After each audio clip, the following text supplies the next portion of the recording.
This room gets such nice sunlight, doesn't it? Perfect for my room, right? Yeah, and it even faces the garden, nice. Guided by the sales agent, Ms. Mary Johnson, my husband and I, along with my mother-in-law, were looking at a newly built house for sale.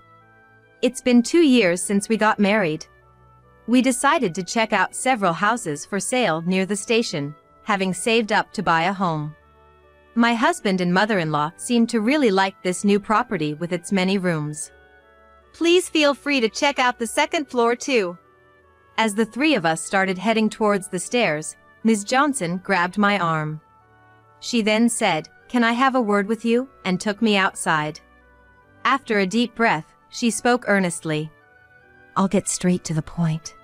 Your husband, he's having an affair." Hearing this shocking truth, my world went dark. The sound of my shattered trust echoed loudly in my head. "Thank you. I'm glad you're our agent. Could you help me out a bit?" "First things first, I need to investigate my husband. I'll gather evidence and bring down my traitorous husband. I'm Aria Davis, 41. A working housewife in my second year of marriage. Approaching my 40s and earning a decent salary in sales, I wasn't too interested in marriage. Maybe because many of my friends were enjoying their single lives. My husband, Owen, 5 years my junior, was a colleague from the same company and a drinking buddy for about 4 years. In our company, we had a close-knit group of drinking friends from various departments and ages, meeting several times a week for meals and drinks. "What do you do on your days off, Aria?" "I'm into movies, so I'm usually watching them at home or hitting the theaters. I even visit filming locations of my favorite movies." "That's a cool hobby. I love old toys and spend my weekends antique shopping. Finding a tin robot or something, that's just the best." Our hobbies were different, but both my husband Owen and I cherished our alone time. We really clicked in that we didn't conform to others outside of work and prioritized ourselves. Once, Owen invited me out for drinks to discuss something. "Aria, would you consider dating me with marriage in mind? I feel like with you, we could both respect each other and enjoy life." "Really? I mean, I do feel we share similar values, but you know I'm 5 years older, right?" Owen said he never felt the age difference, and like me, he wanted to respect each other's hobbies and didn't want kids. Every time someone asked me about marriage, I'd say, I'd consider it if having kids wasn't a requirement. I'm not ready to be a parent myself, so no kids for me. But having a life partner would definitely be more fun, right? I already had a good impression of Owen, and his perspective wasn't bad. So, we tried dating, and it was surprisingly comfortable with just the right amount of space. Pressured by Owen and our drinking buddies, we got married 6 months later. I lost my mother in my 20s, and my father 2 years before our marriage, so there was no one to oppose it. Owen always said, "My family is fine with it," but his mother wasn't too pleased with me being 5 years older and not wanting kids. "At your age and not even planning to have kids." At our first meeting, mother-in-law was quite outspoken, which honestly surprised me. I was honestly surprised. I thought my husband had talked to her and that she was okay with it. In contrast, my father-in-law was truly happy about our marriage. "My wife and I have been separated for a year due to some reasons. So, don't mind what she says and just be happy together." His words were a relief, especially after my mother-in-law's remarks. It seemed his parents always had different values and often argued, and last year, he finally declared he wanted a divorce. But when his wife begged, they avoided divorce by separating, with him paying for 2 households. After the meeting ended and it was just the 2 of us, my husband Owen looked apologetic. "Sorry about that. My mom's saying things like that. But I guess I'll have to take care of her eventually. Dad seems to have had enough." Yeah, being the eldest son and all. Indeed, considering age and income, it seemed likely that the burden of care would fall on my mother-in-law. With a slight unease, we began our married life. After getting married, we started living in Owen's apartment. He had a dream of buying a house and creating a room for his collection, so we wanted to save up for a down payment. My husband's apartment was very close to mother-in-law's. Welcome home. Let's have dinner together. The day after we started living together, I came home to find my mother-in-law waiting at our door. You're my daughter-in-law now. You better start learning how to be a good one. Get started on dinner, will you? Huh? Daughter-in-law training. I felt oddly nervous about this concept of daughter-in-law training. But every day, she came to our house, ate the dinner I made, used our bath, and then left. The training involved complaints about my cooking and housekeeping, annoying remarks like "Don't you want kids?" or "You can't do much for your age, can you?" Was enduring such treatment supposed to be part of daughter-in-law training? Hey, can you tell your mom to stop coming over every day? While it wasn't anything major, this daily routine was taking a toll on me mentally. Just seeing mother-in-law waiting at the front door was disheartening. Since she's been alone after separating from dad, maybe she's just happy to have someone to talk to? Even seeing me distressed, Owen just smirked. Then you should be her conversation partner. Why do I have to come home tired and take care of your energetic mom? You said it was daughter-in-law training, right? I'm an only child, so I'm thinking of living with mom eventually. I want you to get used to it now. What? It seemed that when Owen said he'd have to take care of her, he meant living together. I felt a bit deceived, but after calming down, I thought maybe it was inevitable. So, it seemed wiser to get along with my mother-in-law. I switched to mostly just agreeing with her, but that might have encouraged her. I have plans for a drink tomorrow, so please have your meal at home. What? You're going to leave me to eat alone? Then give me some money for dinner. It's the least you could do. All right, I understand. Since you're not having kids, you should at least take good care of me. It felt more like I had become my mother-in-law's personal caretaker than undergoing daughter-in-law training. Lately, if I came home late, she would call repeatedly, and if I said I had plans, she'd ask for dinner money. I tried to get along with mother-in-law, but it only made her more presumptuous. When I vented my frustrations and anger to Owen, he'd say, "Sorry, I'll talk to my mom," but it didn't seem to have much effect. One day, I decided to confront mother-in-law directly. I'm done with this daughter-in-law training. It's a bother having you over every day, so can you stop, please? And why do you need to come over so often anyway? Surprised by my blunt words, mother-in-law looked shocked. I braced for a retort, but she just shrugged and pouted. What can I do? Your father only pays for rent, so I don't have much money. My part-time job doesn't pay much. Don't be so stingy about a meal and a bath. I felt like I'd been let down. My mother-in-law worked part-time, and my father-in-law covered her rent. I thought she could manage her finances just fine, but she had a penchant for fashion. She'd often brag to me about her expensive clothes and shoes. Oh, I see. So you were coming over to save on food and utility bills. I was utterly astounded.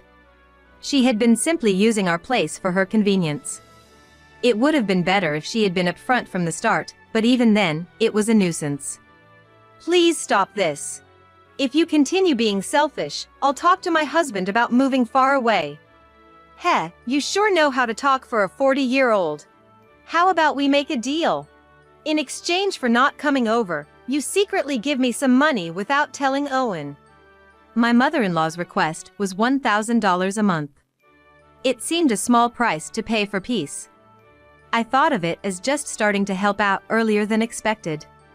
After that, I got the marriage life I had always dreamed of. My relationship with my mother-in-law improved, and we would go out for meals together once a month. This was the perfect balance. What did you say to Mom? Our relationship has improved a lot, and leaving it to you was definitely the right choice. We just had a good talk. I had bought daily peace with money. With my mother-in-law no longer coming over, Owen seemed more relaxed and even started going out for drinks on weekdays with friends other than his work buddies. On weekends, we each did our own thing and went out to eat together when convenient. It seemed like there was nothing out of the ordinary, just peaceful and happy days. Little did I know, an unbelievable plan was being hatched behind my back. Nearly 2 years into our marriage, Owen suddenly suggested looking at houses. There were several for sale near a station 2 stops away. A friend told me about them, and they were really nice. Let's take Mom and go see them together next time. Your mom too? Yeah, there are houses with spacious layouts, and it seems we can still choose. Plus, all the houses are stylishly designed. Owen continued excitedly, apparently very taken with the idea. Indeed, the convenience was great, the houses were new and stylish, and the prices were not out of reach. I'll take out a mortgage and make the payments, so could you use what you've saved up for the down payment, Arya? You said before that if you bought a house, you'd want to pay about 1/3 of it as a down payment, right? Did I say that? It depends on the price, but yeah, if we really decide to buy, I'd like to contribute a significant amount. All right, then let's go see them on our next day off. Eager to move forward, Owen called his mother right away, and we arranged to go out all 3 of us that weekend. Come to think of it, it was about 3 or 4 years ago, when Owen had just joined our circle of drinking friends, we had indeed talked about buying a home. At that time, Owen had a girlfriend he was thinking of marrying and was advised against taking out a full loan without a down payment. We got into a lively discussion about how each of us would buy a house. Yeah, I think I'd want to put down about 1/3 of the purchase price as a down payment. Oh, but if I were living alone, maybe buying an affordable used condo outright could be an option. He remembered well something I had said casually in the moment. I never talked about my savings, but I wasn't opposed to considering it, depending on the price. If Owen was taking on the remaining payments, that might be a good idea. Anyway, touring properties sounded fun, so I was getting excited. We made a reservation online and went to the housing complex with his mother on the day. The sales agent guiding us around the venue seemed to have a moment of surprise when she saw my husband and me, her eyes widening as if she recognized us, but she quickly composed herself and greeted us. Hello, I'm Mary Johnson, your agent for today. Please let me know how I can help you. We'd like to start with houses that have more rooms. You have ones with at least 4 bedrooms, right? Yes, we do. Let's start there. Owen was particular about having more rooms because he wanted his own collection room and to have separate living spaces for his mother and us. His main concern was having an independent room on the first floor. The first property we entered, the one with the most rooms, seemed to catch both Owen's and his mother's fancy. It had an additional room following the living room, and one more separate Japanese-style room. This room gets such nice sunlight, doesn't it? Perfect for my room, right? Yeah, and it even faces the garden, nice. The garden wasn't very large, but opening the windows revealed a lawn that gave a sense of openness. Though slightly over budget, it was not a bad candidate. Please feel free to check out the second floor too. As the 3 of us began heading towards the stairs, Ms. Johnson took my arm. She said, "Can I talk to you for a moment?" and led me outside. Excuse me, but weren't you in the volleyball team at T Middle School, Ms. Smith? Excuse me? Yes, Smith was my maiden name. My maiden name was Martinez. Don't you remember? Wait, Mary? The small and cute Mary? The sales agent turned out to be a junior from my middle school days. We went to different high schools, so it had been a whopping 28 years since we last met. Her eyes, which crinkled when she smiled, hadn't changed, but her once skinny frame had filled out. I probably wouldn't have recognized her if she hadn't spoken to me. Above all, I was impressed by her age-appropriate composure and her professional demeanor. She took a deep breath and spoke earnestly. I'll get straight to the point. Your husband, he's having an affair. I burst out laughing at first. But she wasn't laughing, she had a serious expression on her face. It didn't seem like a joke. What do you mean? This is the first time you've met my husband, right? No, he came here a few days ago. Oh, that's right, he did mention something like that. That explains why she looked surprised at first. Your husband came here a few days ago with a young woman. They were looking for a house to live in together, and I was the one showing them around. He probably doesn't remember me. It's typical of him. My husband usually doesn't remember people like shop clerks or others with whom he has a temporary interaction. Unless it's a contract or something, he probably wouldn't remember her. Actually, your husband and that woman also liked this house. He said if they could somehow manage the down payment, they could afford the payments. Aren't you supposed to be paying the down payment? Excuse me? Hearing the shocking truth, everything went dark before my eyes. The sound of my shattered trust echoed loudly in my head. No way, can't be. I was shocked not only that my husband had an affair, but also that he intended to make me pay the down payment for a better house than he could afford on his own. I had thought all this time since our marriage that we respected each other's time for hobbies, but was he nurturing love with another woman during that time? And was he planning to live with his mistress in this house after buying it? If I paid a third of the price as down payment, as Owen suggested, the monthly mortgage payments would be significantly easier. Maybe once the contract is signed, I might just be discarded. Calm down, nothing is confirmed yet. I told myself, taking deep breaths. First things first, I need to investigate my husband. Thank you. I'm glad you're our agent. Could you help me out a bit? We quickly exchanged contact information and returned to Owen and his mother.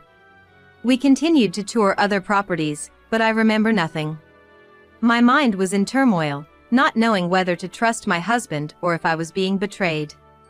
Back at home, Owen insisted on buying that first house we saw. Aria, how much can you contribute for the down payment? A third would be about $300,000. No, I don't have that much. Maybe up to $200,000. Come on, you have your father's inheritance, right? Excuse me? I was taken aback. My father's inheritance? Why would he bring that up? It made no sense. It was a rumor at the office. Aria, you inherited a huge fortune from your father. It would be much easier if you paid half. Ah, indeed, a few years ago after my father passed away, such rumors had amusingly spread around the office. Could that have been his motive? Even if we decide, I want to take another 1 or 2 looks, thinking of living there. We also need to consider buying new furniture and appliances. Yeah, we'd want to buy new furniture to match that house. Let's go again next weekend. I don't want someone else to get it, so let's bring a deposit just in case. It seemed in Owen and his mistress's minds that house was already decided. If this is true, I'll gather evidence and bring my husband down to hell. I took a half day off the next day and visited a detective agency that could respond immediately. I suspected something might happen this week. Owen didn't even bother to hide his tracks, and by the next day, I was able to identify his mistress. He had been spending his lunch breaks at her place during his daily sales rounds. On days he didn't go out for drinks after work, he would return to her apartment. The cunning part about Owen was that he spent half the week going out for drinks or meals with me. I felt like crying at my own naivety for believing his words about going out with friends. On Wednesday night, I received a message from Mary. Your husband has booked for another viewing on Friday and Sunday. Isn't he coming with his mistress on one of those days? Our agreement was for Sunday. Like last time, he's going first with his mistress. The feeling of betrayal and disbelief made my chest heavy. I felt a mix of unbearable anger and disbelief, leaving a heavy, unsettled feeling in my chest. For now, I informed my father-in-law over the phone that I was considering divorce. It would be better to tell my mother-in-law after everything was decided. I'm really sorry for my foolish son. If you're planning to confront them on Friday, I'll join you. It's not fair to be 2 against 1. His words were comforting, and I decided to let her father scold her in front of the mistress. Then came the decisive Friday. I met my father-in-law at an old coffee shop near the station after work. As we walked towards the housing complex, Mary called.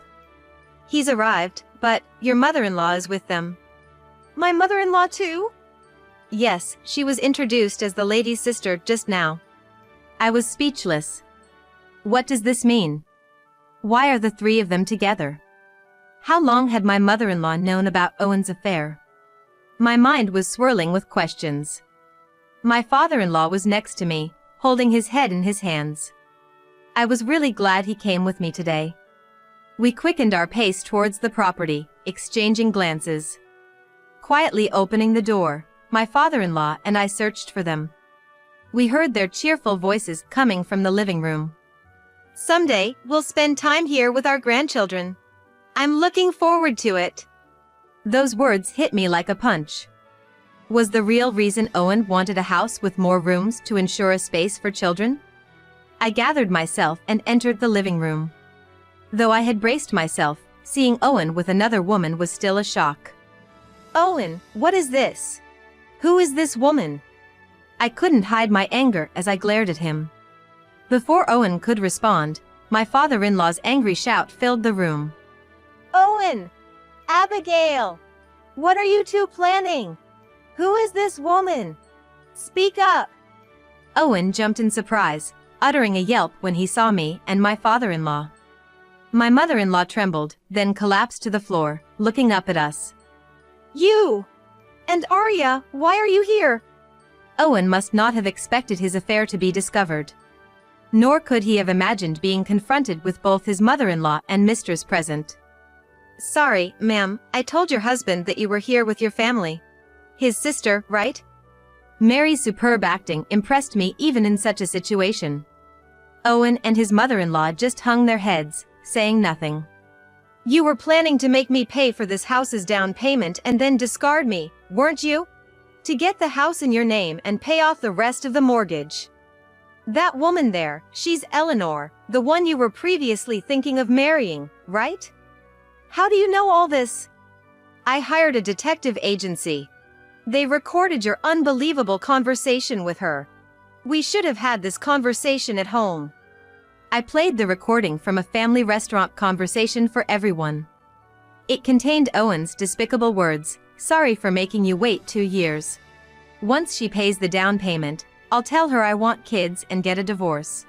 She's too nice, so she'll probably step aside. I can't let go of my mom, she's my cash cow, but if she becomes too much to handle, I'll put her in a facility." Hearing this, my mother-in-law, who had been sitting on the floor, looked up. Cash cow? Were you planning to take my part-time earnings once we lived together? My father-in-law answered for my silent husband. No, I was paying Owen to take care of you. If you ever ran into financial trouble, he was supposed to help out with the extra $1,000 a month I sent along with the rent. What? I never heard of this, nor received any money. So, you were saving it for me? Owen began to sweat profusely. Well, that was... Wait, the $1,000 you've been giving me for saving up to buy a house. My father-in-law sighed deeply, deeply disappointed. So you were the one misusing the money, not your mother. Shocked, my father-in-law fell silent. In the meantime, I asked my mother-in-law something I had been wondering. When did mother-in-law join forces with the two of them? Recalling the days of daughter-in-law training, it seemed unlikely she had been deceiving me from the start. Not long ago, Owen told me to cooperate for the sake of a house and grandchildren. I'm sorry, so sorry. My mother-in-law trembled, seemingly frightened by my father-in-law's gaze. You, Owen, have been making Arya send you money. I'm fed up with your reckless spending and lack of common sense. I won't show any more mercy. This time it's divorce for sure. Please don't leave me! My mother-in-law cried out, looking as if her lifeline had been cut. Ignoring her, my father-in-law confronted Owen. Maybe he knew something like this would happen and came with me. You turned out to be worse than her. I'm disappointed. I'm cutting ties with you both.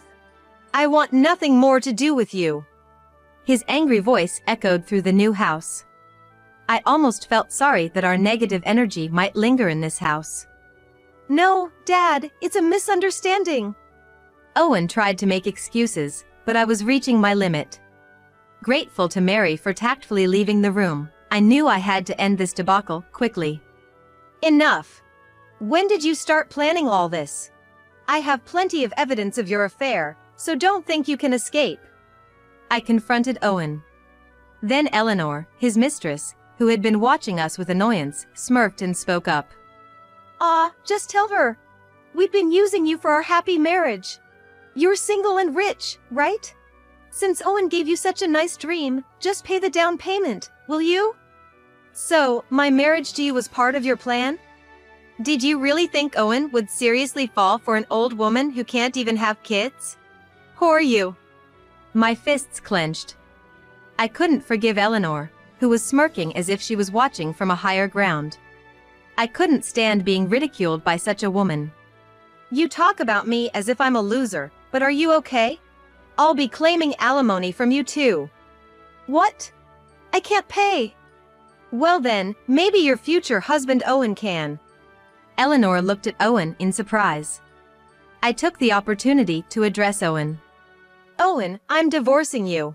I'll be claiming $100,000 in alimony from the two of you, so sadly you'll never be able to buy a house. What? I had a fairly enjoyable marriage, but for you, it was just a waste of time and money. By the way, I've already consulted with our colleagues at the office. Owen's face turned pale.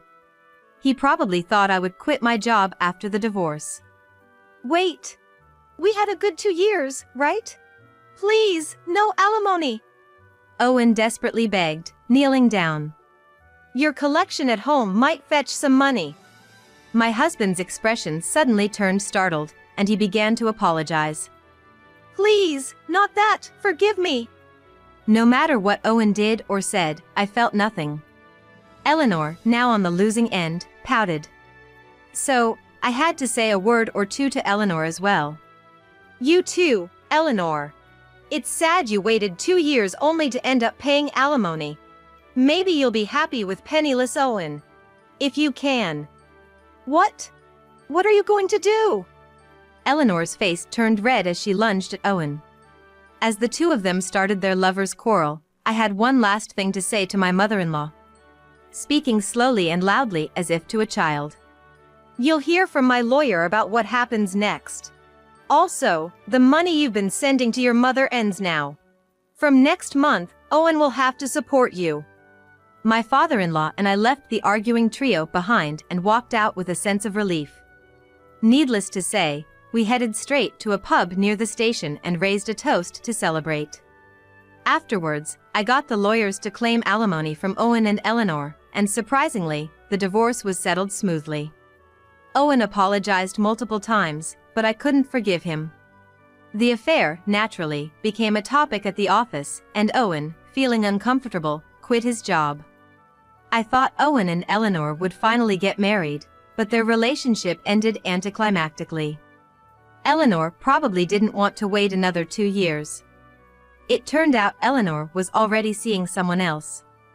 After berating Owen, she left him, only to be dumped by her other partner when he found out about the alimony claim. It really was a case of much ado about nothing, or however you might call it. My mother-in-law, faced with divorce from my father-in-law, couldn't pay the rent anymore and moved into Owen's apartment. My father-in-law had already moved far away and cut off all contact with them. It's uncertain how long my spendthrift mother-in-law and jobless Owen can stay in that apartment. I used the alimony from both of them and my savings to buy a 2-bedroom apartment outright. Of course, a property recommended by Mary's company. With my father's modest inheritance, I can live comfortably even after retiring. For now, I'm not interested in love or marriage, but marriage wasn't as bad as I imagined. So, maybe one day I'll meet a partner who truly loves me and wants to share life with me.